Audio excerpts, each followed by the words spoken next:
Ang ngiti sa kadiliman. Sa isang maliit na baryo, usap-usapan ang isang lumang bahay sa dulo ng kalye. Sabi nila, doon nakatira ang isang clown na hindi na kailanman nagpakita sa labas matapos ang isang aksidente sa kanyang palabas. Ngunit gabi-gabi, naririnig ang mahihinang tawa at yabag mula sa bahay na iyon. Si Lando, isang binata na mahilig sa hamon, ay napagpasyahang puntahan ang bahay. Wala namang nakakatakot dito, ang sabi niya sa kanyang sarili habang sinisilap ang bintana. Sa loob, nakita niya ang isang clown na nakaupo sa isang upuan. Nakapintura pa rin ang mukha nito, ngunit hindi ito gumagalaw. Gawa-gawa lang pala ang kwento, bulong ni Lando. Pumasok siya sa loob para makapagkwento sa mga kaibigan niya kinabukasan.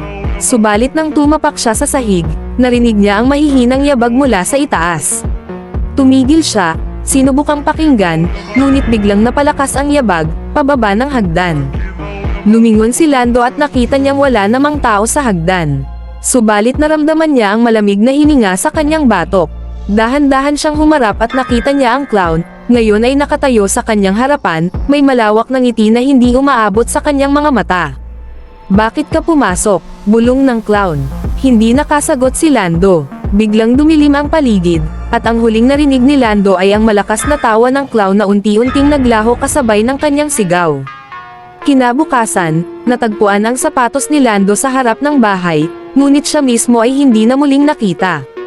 Ang mga tao sa baryo ay muling nakarinig ng mahihinang tawa tuwing gabi, mas malakas kaysa dati.